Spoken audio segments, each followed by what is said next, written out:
Bismillahirrahmanirrahim. Assalamualaikum warahmatullahi wabarakatuh. Waalaikumsalam warahmatullahi wabarakatuh. Alhamdulillah. Alhamdulillahi rabbil alamin.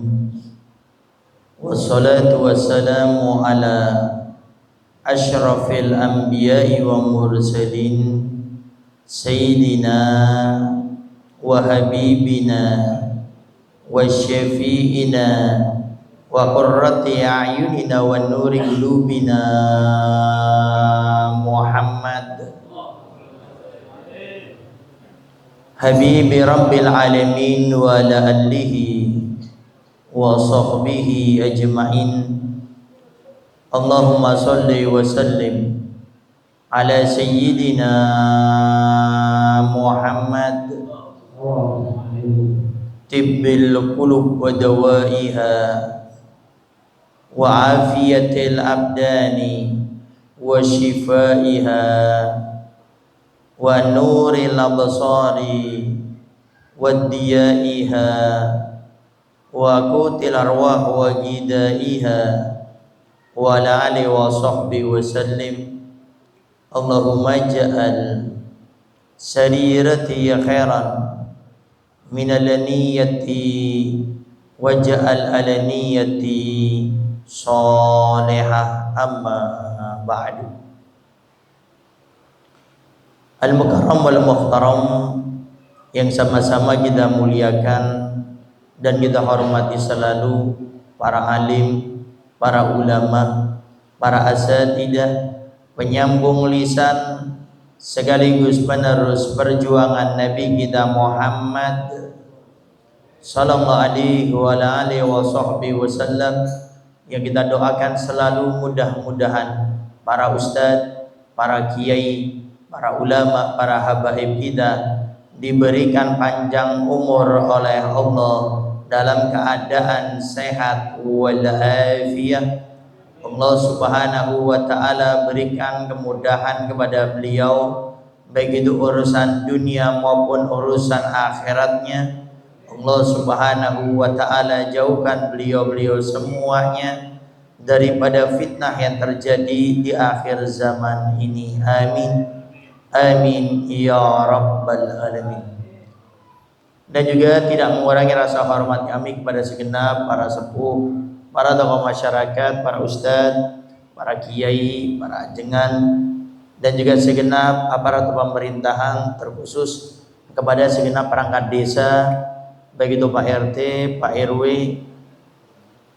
dan juga segenap para orang tua kami, para bapak dan ibu-ibu, para hadirin wal hadirat, terkhusus kepada panitia penyelenggara maulid pada saat ini. Semoga apa yang sudah diupayakan, apa yang sudah diusahakan dalam acara maulid ini, semoga ini semua menjadi bukti bahwasannya di hati kita ada cinta kepada Nabi kita Muhammad sallallahu alaihi wasallam. Dan kita berharap cinta yang ada di hati kita ini kelak nanti akan menjadikan satu harapan yang dimana di padang mahsyar, di saat manusia saling tuntut menuntut antara satu dengan yang lainnya, bahkan dalam Al-Quran Allah gambarkan sebegitu mengerikan apa yang dinamakan alam mahsyar, tempat perkumpulan manusia setelah terjadinya hari kiamat. Semua manusia dikumpulkan menjadi satu, dari umatnya Nabi Adam alaihissalam sampai terakhir umatnya Nabi Muhammad sallallahu alaihi wasallam dikumpulkan di satu tempat namanya mahsyar. Saking begitu mengerinya mahsyar, dikatakan setiap orang yang dibangkitkan dikatakan tidak menggunakan satu helai pakaian pun, tidak ada satu benang pun yang ada di badannya. Tapi saking mengerinya keadaan tersebut, tidak akan berani orang saling toleh antara satu dengan yang lainnya, karena dikatakan tidak pernah Allah murka melebihi pada saat itu. Sehingga Allah Subhanahu wa taala berfirman dalam Al-Qur'an, yauma yafirul mar'u min akhi wa ummihi wa abi wa sahibatihi wa bani likulli mar'in minhum yauma idin sa'nu yugni. Kata Allah, yauma yafirul mar'u min akhi, hari di mana manusia itu saudara sama saudaranya lari nggak mau ketemu. Wa ummihi wa abi, ibu dengan bapak, suami dengan istri nggak mau ketemu. Wa sahibatihi wa bani, anak nggak mau ketemu sama orang tuanya. Kenapa? Karena pada hari tersebut orang saling tuntut menuntut antara satu dengan yang lainnya. Bayangkan Mbak Bu, seorang anak itu paling suka kalau sudah sama orang tuanya. Begitu juga sebaliknya. Seorang suami kalau sudah sama istrinya, maka begitu sukanya kalau mereka berkumpul. Saudara kalau sudah berkumpul dengan saudaranya begitu bahagia. Tapi bayangkan di hari tersebut Allah berikan gambaran mereka semua tidak mau ketemu. Mereka semua tidak ingin berjumpa. Kenapa? Karena di saat itu orang butuh dengan amal soleh. Di saat itu orang butuh dengan amal-amal kebaikannya. Dan di saat itu pula mereka sangat butuhnya sampai tidak memandang siapa yang dituntut oleh mereka. Bahkan Nabi Muhammad SAW mensabdakan bahwasanya nanti begitu gentingnya alam mahsyar itu Allah akan jadikan matahari dikatakan begitu dekat dengan kita, diberikan gambaran seperti sejengkal di atas kepala kita. Sehingga Nabi sabdakan ada orang keringatnya itu sampai semata kakinya. Ada orang keringatnya sampai selututnya. Ada orang keringatnya sampai sedadanya. Bahkan ada orang tenggelam dengan keringatnya sendiri. Saking mengerikannya itu alam mahsyar, sampai pada saat itu orang-orang yang ada di mahsyar berteriak, "Ya Allah, hentikan siksamu di alam mahsyar ini. Kami rela, kami ridho. Sekarang juga Engkau masukkan kami ke neraka-Mu, ya Allah." Padahal api neraka dengan siksanya jauh lebih dahsyat daripada mahsyar. Kebayang Bapak Ibu, begitu mengerinya keadaan pada saat itu. Sampai dalam beberapa hadis Nabi jelaskan, kita ini nanti akan mencari syafaat. Kita akan mendatangi Nabi Adam alaihissalam.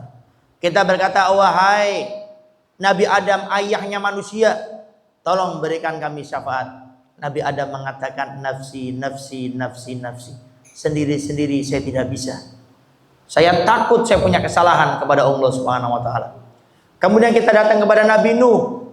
Nabi Nuh pun mengatakan nafsi, nafsi, sendiri-sendiri. Datang kepada Nabi Ibrahim alaihissalam. Nabi Ibrahim pun mengatakan nafsi, nafsi, sendiri-sendiri. Datang kepada Nabi Musa, datang kepada Nabi Isa dan mengatakan dengan jawaban yang sama, nafsi, nafsi, nafsi, nafsi, sendiri-sendiri, sendiri.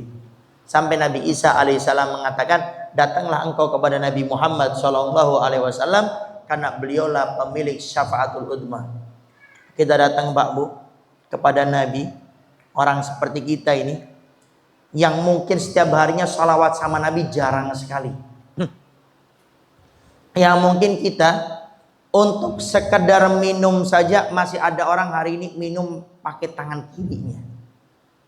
Hanya untuk sekedar makan saja masih ada orang yang katanya makan minumnya berdiri. Masih ada orang kalau ditanya, tadi kamu masuk kamar mandi, keluar kamar mandi itu kanan dulu atau kiri dulu? Itu pun kadang gak bisa menjawabnya, saking sudah terbiasa kalau masuk keluar kamar mandi tidak pernah dipikirkan kanan atau kirinya. Di saat itu kita umat-umat yang tidak punya rasa malu tiba-tiba datang kepada Nabi Muhammad SAW kemudian meminta syafaat Nabi.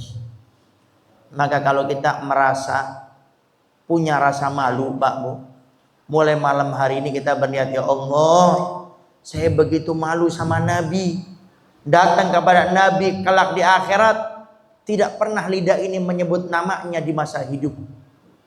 Ya Allah, begitu malunya saya sama Nabi, saya jauh daripada menghidupkan sunnah-sunnah Nabi. Padahal Nabi memotivasi kepada kita sebagai umatnya untuk menghidupkan sunnahnya dalam hadisnya, man ahya sunnati inda fasadi ummati fa ajru kami ati syahid atau kama qala. Barang siapa yang menghidupkan sunnahku di saat di keadaan yang banyak umatku melupakan meninggalkan sunnahku, kata Nabi, akan diberikan pahala oleh Allah. Orang yang menghidupkan sunnahku diberi 100 pahala orang mati syahid. Dalam hadis Nabi Muhammad SAW memotivasi kepada kita agar memperbanyak salawat kepada Nabi. Nabi sabdakan, orang yang paling dekatku dengan orang yang paling dekat denganku, kata Nabi, di hari kiamat adalah orang yang paling banyak bersalawat kepadaku. Nabi kasih motivasi, pengen dekat sama Nabi, bukan cuma dapat syafaat, dekat sama Nabi. Artinya kita pengen masuk surga yang di dalamnya ada Rasulullah. Nabi sabdakan, yang paling banyak salawat kepadaku, paling dekat denganku nanti di hari kiamat. Orang kalau sudah dekat Pak Bu sama Nabi, nggak mungkin di neraka. Orang kalau dekat sama Nabi, nggak mungkin surganya yang bawah, surganya Jannatul Firdausil A'la, surga yang paling tinggi, surganya Nabi Muhammad SAW. Dikasih motivasi sama Nabi dengan sholawatnya, dengan menghidupkan sunnahnya, dengan semangat Nabi. Anta ma'aman ahbabta yusallu mar'u ma'aman ahab. Kamu bersama orang yang kamu cintai, orang di hari kiamat kelak akan dibangkitkan bersama orang yang dia cintai. Dikasih motivasi lagi sama Nabi. Subhanallah. Setiap tahunnya di bulan Maulid, semua di antara kita memperingati Maulid Nabi. Dari gang-gang kecil mengadakannya, dari musola-musola, dari masjid ke masjid, dari majelis ke majelis, dari pesantren ke pesantren. Dikasih semangat oleh para ulama. Kenapa ada Maulid Sudud Duror? Kenapa ada Maulid Barzanji? Kenapa ada Maulid Ad-Dibai? Kenapa ada Maulid Dia Ulami? Ada Maulid Sarful dan berbagai macam maulid.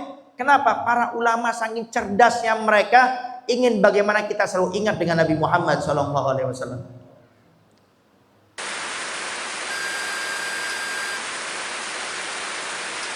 Yang mengatakan Nabi Yusuf itu seperti malaikat wajahnya.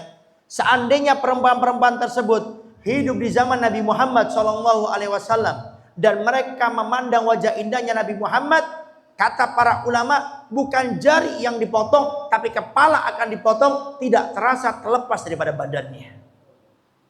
Para ulama mengatakan kalau kegantengan itu diibaratkan satu, maka gantengnya Nabi Yusuf itu cuma 1/4 saja. Sedangkan gantengnya Nabi Muhammad SAW itu setengah. Sedangkan 1/4 dengan setengah, mana yang lebih banyak? Setengah. Jadi gantengnya kita punya Nabi ini luar biasa. Makanya boleh dilihat hadis-hadis, mau dalam Sahih Bukhari, Sahih Muslim, kitab-kitab sahih yang lainnya, coba lihat. Siapa yang meriwayatkan hadis-hadis Nabi tentang fisiknya Nabi? Tentang fisiknya Nabi. Itu kebanyakan yang meriwayatkan itu cuma 2 kelompok manusia ini saja. Satu, kalau tidak istri-istri Nabi. Yang kedua adalah anak-anak kecil yang hidup di zaman Nabi. Pertanyaannya, kenapa sahabat-sahabat lain tidak meriwayatkan? Sahabat Abu Bakar Siddiq, sahabat Umar bin Khattab, sahabat Utsman bin Affan, sahabat Abdurrahman bin Auf. Kenapa yang meriwayatkan kok hanya istri-istri Nabi atau anak-anak kecil yang hidup di zaman Nabi? Karena mereka semuanya tidak mampu untuk memandang wajah Nabi secara langsung. Contoh, kalau kita yang pernah mondok di pesantren, kayak Al-Fakir, saya dulu mondok di Dalwa. Itu Al-Fakir, saya kalau ngeliat Abu Yazen, saya punya model mat, saya tidak berani, Mbak Bu. Jadi kalau beliau lewat, kita nunduk aja. Kapan ngelihatnya? Kalau beliau sudah jauh baru kita ngelihat. Itu dengan kita punya kepala pondok, Mudirul Mahad. Lalu bagaimana sahabat-sahabat Nabi memandang wajahnya Nabi Muhammad SAW. Maka semoga kita semuanya sebelum meninggal dunia bisa bermimpi berjumpa dengan Nabi Muhammad SAW. Amin. Amin ya rabbal alamin. Para hadirin wal hadirat yang dimuliakan oleh Allah Subhanahu wa taala. Kenapa kita memperingati Maulid Nabi? Dan ini kita lakukan setiap tahun. Dan mungkin di sini pun akan diperingati setiap tahun. Kenapa kita memperingati Maulid Nabi? Di dalam Al-Qur'an Allah Subhanahu wa taala berfirman, laqad kana lakum fi rasulillahi uswatun hasanah. Sungguh kata Allah, di dalam dirinya, sosoknya, kepribadiannya Nabi Muhammad SAW itu ada contoh yang baik. Sehingga kita memperingati Maulid Nabi agar kita bisa mengikuti Nabi. Hari ini Pak Bu, Kenapa hidup kita susah? Jawabannya karena kita sudah jauh daripada Nabi Muhammad.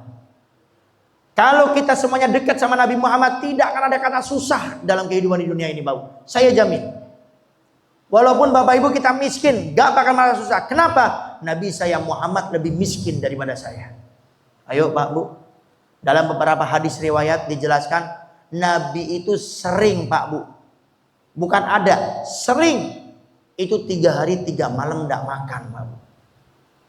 Bahkan dalam sirah bisa dilihat, Nabi di saat perang Khandaq, dinamakan Khandaq karena perangnya itu membuat parit yang besar, melawan orang-orang kafir Quraisy. Itu sahabat-sahabat Nabi di saat membuat Khandaq parit, itu mendapati batu yang besar yang tidak bisa dipecahkan. Satu sahabat memecahkan, tidak bisa. Satu sahabat maju, tidak bisa. Semuanya tidak bisa. Akhirnya ngadu sama Rasulullah. Wahai Rasulullah, ini ada batu besar, kami sudah mencoba nih satu persatu, tidak ada yang bisa. Nabi turun Pak Bu ke parit tersebut. Dalam riwayat Nabi pukul itu, alat pukul pemecah batu 2 kali dipukul oleh Nabi, langsung terbelah menjadi 2. Para sahabat heran. Tapi herannya Pak Bu bukan dengan kekuatan Nabi. Jadi berbicara masalah idola, Nabi Muhammad ini lebih hebat daripada sekedar pemain bola, artis. Nanti Bapak Ibu kalau pengen tahu bagaimana kepribadian hidup Nabi sehari-hari, miliki kitab namanya Muhammad Insanul Kamil. Kebetulan kitab itu Al-Fakir baca di rutinan. Biar tahu seberapa hebat kita punya Nabi. Dulu di kitab tersebut dijelaskan ada sahabat namanya Rukana. Sahabat Rukana ini terkenal kuat dan hobinya olahraganya itu main banting. Sehingga suatu saat sahabat Rukana ini menantang, ayo para sahabat siapa berani lawan saya? Maju sahabat dibanting, maju sahabat lain dibanting, semuanya dibanting. Gak lama Nabi lewat. Nabi mengatakan, wahai Rukana, lawan saya. Kata sahabat Rukana, jangan wahai Rasul. Kalau bahasa kita, masa Rasulullah dibanting sama saya? Karena yang lainnya sudah pada dibanting. Tidak enak wahai Rasul, masa Rasulullah dibanting sama saya? Kata Rasul, lawan saya Rukana. Baik wahai Rasul, karena ini perintah darimu. Rukana megang Nabi, Nabi megang Rukana, langsung dibanting Rukana oleh Nabi Muhammad SAW. Rukana kaget. Rukana aku dibanting sama Rasulullah. Wahai Rasul, minta izin sekali lagi. Baik. Rukana megang Nabi, Nabi megang Rukana, dibanting lagi Rukana yang kedua kalinya. Rukana sampai kaget. Sampai Rukana mengatakan, wahai Rasulullah, kalau saya habis ini dibanting lagi ketiga kalinya wahai Rasul, saya mengaku kalah. Dalam riwayat ini Bapak, Rukana ini saking kuatnya, saking besarnya badannya. Ini kita kalau meluruskan tangan, ini kan di bagian sini cekung. Coba kita, ini pasti sini ini cekung. Ya, ini Rukana, Bapak, saking kuatnya. Ini lurus dari sini ke sini, lurus, tidak ada cekungnya. Saking besarnya itu sahabat Rukana. Makanya dalam kisah dibanting semua nih para sahabat. Akhirnya sahabat Rukana mengatakan, sekali lagi wahai Rasul, kalau engkau banting aku wahai Rasul, saya mengaku kalah. Rukana, Pak Bu, kalau bahasa kita sekarang ini pasang kuda-kuda sudah. Tenaganya dikeluarkan semuanya. Rukana megang Nabi, Nabi megang Rukana, dibanting lagi ketiga kalinya oleh Rasulullah SAW, sehingga Rukana mengatakan, wahai Rasul, saya mengaku kalah. Jadi Nabi ini Pak, bukan hanya sifat-sifatnya, kekuatannya banyak, kisah-kisahnya yang luar biasa. Sehingga para sahabat dalam perang Khandaq tersebut, herannya itu bukan dengan kekuatan Nabi, tapi di saat Nabi memecahkan itu, ternyata Pak Bu, itu gamis Nabi tersingkap. Ternyata di dalam baju tersebut ada 3 ganjelan batu mengganjel di perutnya Nabi, memberikan isyarat Nabi 3 hari 3 malam belum makan. Padahal posisinya berperang. Orang kalau main bola Pak Bu, pemain bola dunia ini, yang kalau nendang, kalau belok itu, kalau nendang ke kiri bisa belok. Kalau kita main bola nendang belok ya udah out sudah. Itu saking hebatnya, nendang ke kiri bisa belok, bisa gol. Itu kalau mau main bola, itu vitaminnya dijaga sama pelatihnya. Kemudian olahraganya dijaga. Kemudian tidak boleh hidupnya itu seenaknya, minuman keras ini tidak boleh. Itu pemain dunia Pak Bu. Ini Rasulullah mau perang. Bukan mau main bola. Mau perang 3 hari 3 malam belum makan, bayangkan. Bahkan dalam kitab Muhammad Ihsanul Kamil, Nabi pernah Pak Bu, itu dapurnya 2 bulan tidak keluar asap. Artinya tidak ada makanan yang dimakan sama Nabi. Artinya kalau kita kenal sama Nabi Muhammad SAW Pak Bu, tidak ada namanya susah di dunia itu, tidak ada. Kita ada mungkin hari ini susah karena dimaki sama orang, dihina sama orang, difitnah sama orang. Karena Rasulullah nggak bakal susah dengan hinaan mereka. Kita akan katakan Nabi saya Muhammad SAW lebih daripada saya. Nabi Pak Bu sampai harus hijrah dari kota kelahirannya sampai ke kota Madinah. Jadi kalau di hati kita ada Nabi Muhammad SAW Pak Bu, nggak bakal susah. Dan bagaimana cara mengharikan Nabi? Di antaranya seperti ini. Mengadakan acara maulid, dibacakan sejarah hidupnya Nabi, diundang seorang ustadz atau kiai atau ulama penceramah untuk berceramah menceritakan Nabi Muhammad SAW. Dan ini kata Habib Ali Habsyi adalah sebagai rasa rindu kita dengan Nabi Muhammad SAW. Taswiqon lisamiin, sebagai obat rasa rindu kita dengan Nabi Muhammad, mendengarkan ceritanya Nabi Muhammad SAW. Wa tarwihan lil muta'allikina bihadan nuril mubin. Dan maulid ini Pak Bu, tarwihan sebagai penghibur diri kita yang rindu dengan Nabi Muhammad. Obati rindu kita dengan hadir acara maulid. Acara maulid ini Pak Bu memang nggak ada zaman Nabi, tidak ada. Tapi semua isi acara maulid ada di zaman Nabi Muhammad SAW dan Nabi memerintahkannya. Contoh, kita bersalawat sama Nabi. Apakah tidak ada zaman Nabi salawat? Ada. Kemudian memuji Nabi, ada ashabul hadrah, teman-teman vokal yang qasidah, ada, bahkan Nabi anjurkan. Kemudian bersilaturahmi, tadi disampaikan kita di tempat ini silaturahmi zaman Nabi ada, bahkan sangat dianjurkan. Sehingga kalau bicara maulid memang tidak ada zaman Nabi seperti ini, tapi semua isi maulid ada di zaman Nabi Muhammad SAW. Sehingga kita tidak usah mendengarkan orang-orang seperti itu, fokus dengan apa yang kita lakukan. Lana a'maluna walakum a'malukum. Bagi kami apa yang kami kerjakan, bagi kalian apakah yang kalian kerjakan.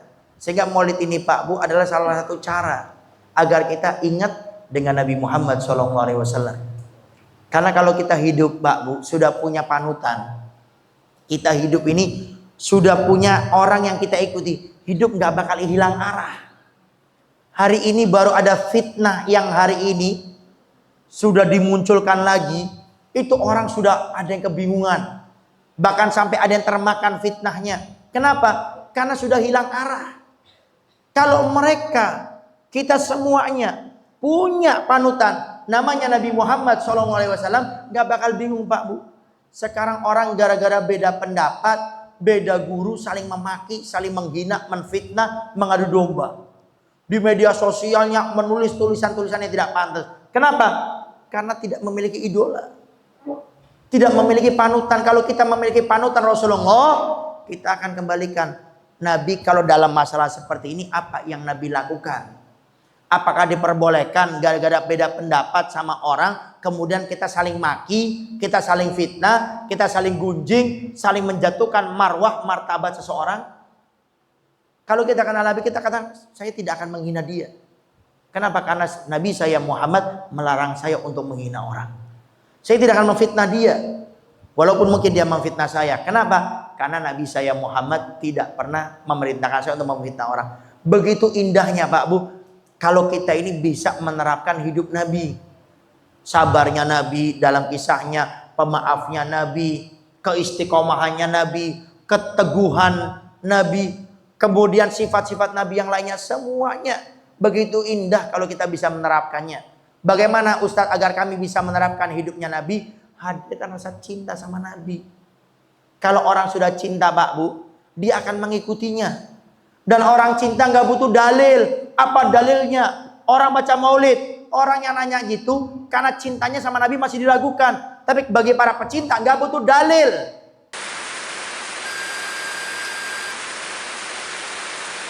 Ayuhal walad, beliau mengatakan tolak ukur kebaikan adalah syariatnya Nabi Muhammad SAW.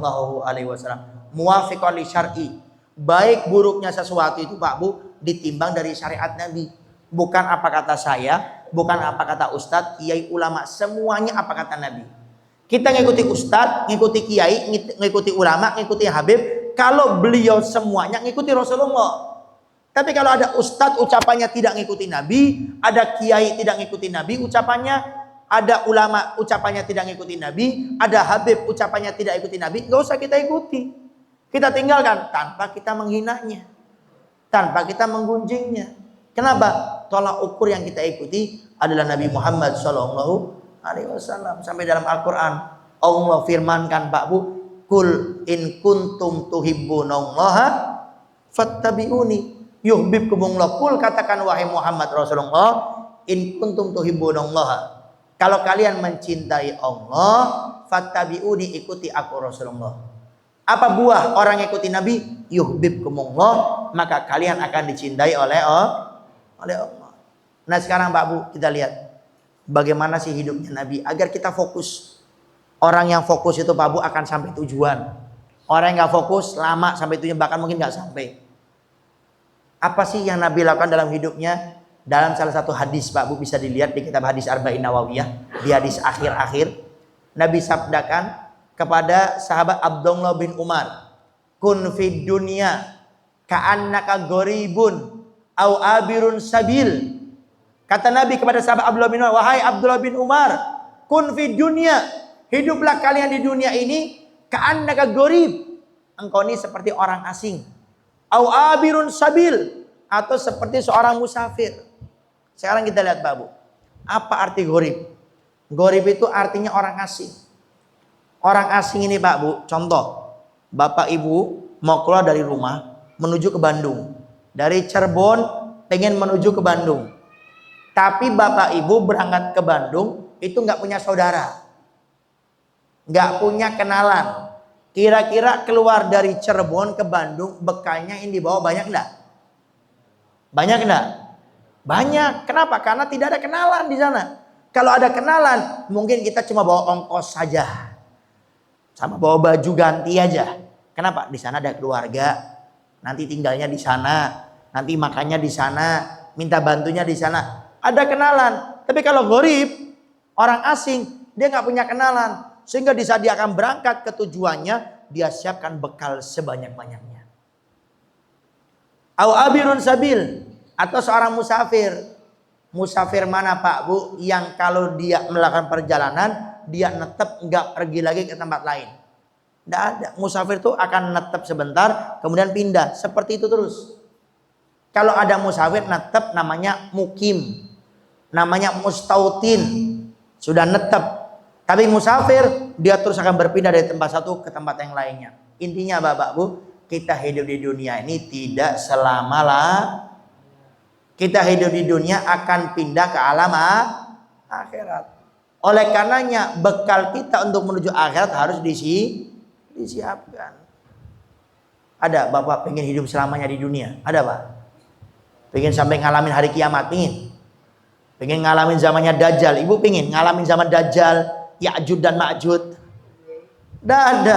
Artinya kita semua bakal meninggal Nah di saat kita meninggal dunia, bekal apa yang sudah kita siapkan untuk menyambut alam akhirat?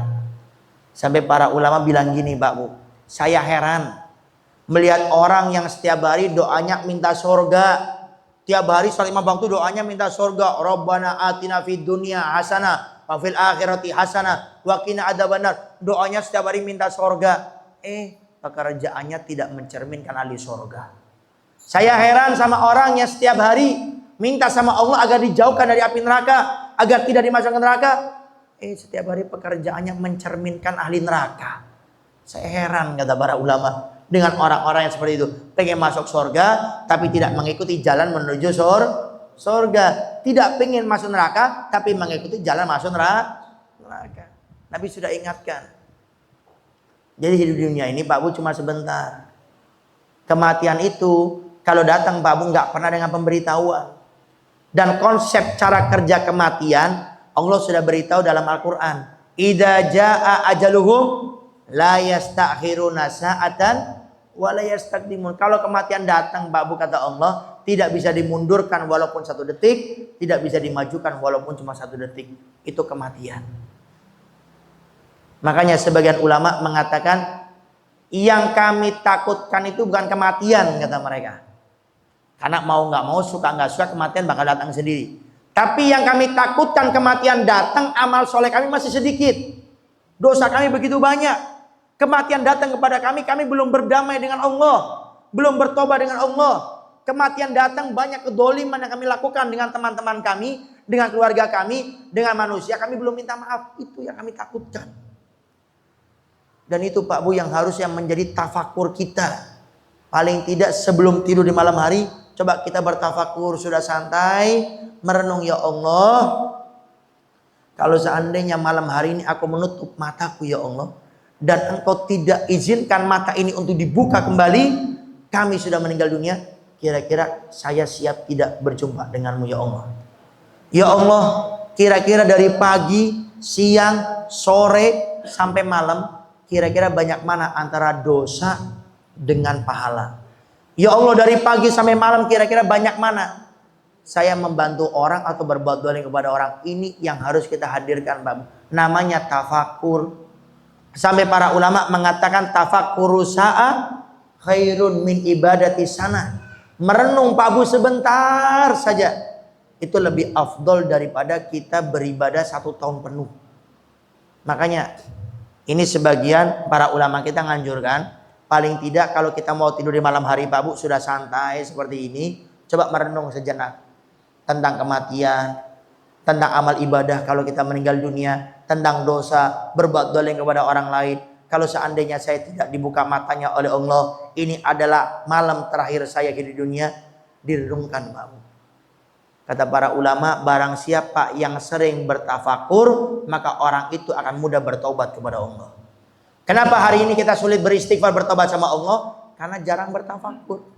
Kita merasa masih muda, kita merasa punya banyak uang, kita merasa punya keluarga. Kematian tidak melihat itu semua, Pak Bu. Kalau sudah waktunya datang, malaikat Israel akan melaksanakan tugasnya dan tidak akan bermaksiat kepada Allah. Disuruh waktu itu, ya waktu itu. Oleh karenanya dengan peringatan Maulid Nabi, semoga kita semuanya bisa mengambil pelajaran bagaimana kita hidup di dunia ini bisa memaksimalkan diri dengan sebaik-baiknya. Amin. Amin ya rabbal alamin. Para hadirin wal hadirat yang dimuliakan oleh Allah Subhanahu wa taala, sebagai penutup ada satu amalan, Pak Bu, dari para ulama kita. Barang siapa membaca ini setiap harinya dengan istiqomah, habis sholat 5 waktu, terserah. Mau sekali, mau 3 kali, mau 5 kali, 7 kali, 11 kali, bebas. Yang membaca 4 kalimat ini, kata para ulama, dengan istiqomah, maka Allah akan jaga dia dari fitnah yang terjadi di akhir zaman, akan diberikan rasa takut oleh Allah Subhanahu wa taala, dan akan Allah hindarkan dari semua maksiat, semua kejelekan, semua fitnah akan Allah hindarkan daripada orang ini. Membaca 4 kalimat ini. Apa 4 kalimat tersebut? Yang pertama, membaca Allah ma'i, Allah bersamaku. Yang kedua, Allah syahidi, Allah menyaksikanku. Yang ketiga, Allah nadiri, Allah melihatku. Yang keempat, Allah qaribun minni, Allah dekat denganku. Sekali lagi, yang pertama membaca Allah ma'i, Allah bersamaku. Yang kedua, Allah syahidi, Allah menyaksikanku. Yang ketiga, Allah nadiri, Allah melihatku. Yang keempat, Allah qaribun minni, Allah dekat denganku. Istiqomah Bapak Ibu baca ini, sekali lagi habis sholat 5 waktu, terserah. Yang penting istiqomah kuncinya. Mau sekali, 3 kali, 5 kali, 7 kali, 11 kali, bebas. Maka nanti keutamaannya, Allah akan jaga diri kita dari segala macam kejelekan, segala macam fitnah Allah akan jaga. Sebagaimana saya punya guru, Dr. Ustaz Habib Segaf Baharun memberikan ini, maka Al-Fakir berikan, ijazahkan kepada Bapak Ibu semuanya. Tinggal diamalkan, tinggal dikerjakan, tidak harus sebagai ijazah. Yang penting kuncinya istiqomah. Coba kita baca bersama-sama. Bismillahirrahmanirrahim. Allah ma'i, Allah bersamaku. Allah syahidi, Allah menyaksikanku. Allah menyaksikanmu, Allah nadiri, Allah nadiri, Allah melihatku, Allah melihatmu, Allah qaribun minni, Allah melindungi, Allah dekat denganku. Allah dekat denganmu. Ini kalau Bapak Ibu renungi, itu inti artinya kita merasa dipantau sama Allah, merasa dilihat oleh Allah. Tidak ada satu makhluk pun Pak Bu di dunia ini yang Allah tidak mengetahuinya. Sehingga di saat kita membaca 4 kalimat ini, entah kenapa kok kita selalu merasa dipantau oleh Allah, serasa dilihat oleh Allah, dan Allah begitu dekat dengan kita sehingga pada akhirnya kita takut bermaksiat kepada Allah, punya rasa malu untuk melakukan kejelekan. Maka semoga dengan adanya maulid ini Allah berikan kita keistiqomahan dalam menjalankan perintah-perintah Allah dan meninggalkan semua larangan-larangannya, dan semoga Allah Subhanahu wa taala mengampuni semua dosa-dosa kita, diangkat derajat kita, diterima semua ibadah kita, dan semoga rumah tangga kita semuanya dijadikan oleh Allah rumah tangga yang sakinah waddah warahmah, suaminya dijadikan suami yang soleh, istrinya dijadikan istri yang soleha, yang belum punya anak diberikan anak oleh Allah Subhanahu wa taala, yang sudah punya anak semoga anaknya soleh dan soleha, berbakti kepada kedua orang tuanya, selalu mendoakan kedua orang tuanya baik di masa hidupnya atau setelah meninggal orang tuanya, dan semoga kita menjadi rumah tangga, menjadi keluarga bukan hanya di dunia tapi sampai di akhirat, sampai di surga bersama Nabi Muhammad SAW. Dan siapapun yang sakit di antara kita semoga disembuhkan oleh Allah Subhanahu wa taala. Siapa yang punya utang dimudahkan membayar hutangnya, siapa yang punya kesulitan dihilangkan semua kesulitannya, dan semoga setelah panjang umur dalam keadaan sehat afiat Allah cabut nyawa kita semoga dengan husnul khatimah, husnul khatimah, husnul khatimah. Dan tidak ada satu orang pun di antara kita yang pulang dari majelis ini, pulang dari mushola ini kecuali hajat dunianya, hajat akhiratnya semuanya dikabulkan oleh Allah Subhanahu wa taala. Rabbana atina fid dunya hasanah wa fil akhirati hasanah wa qina adzabannar. Wa sallallahu ala sayyidina Muhammadin wa alihi wasallam walhamdulillahi rabbil alamin. Bismillahirrahmanirrahim.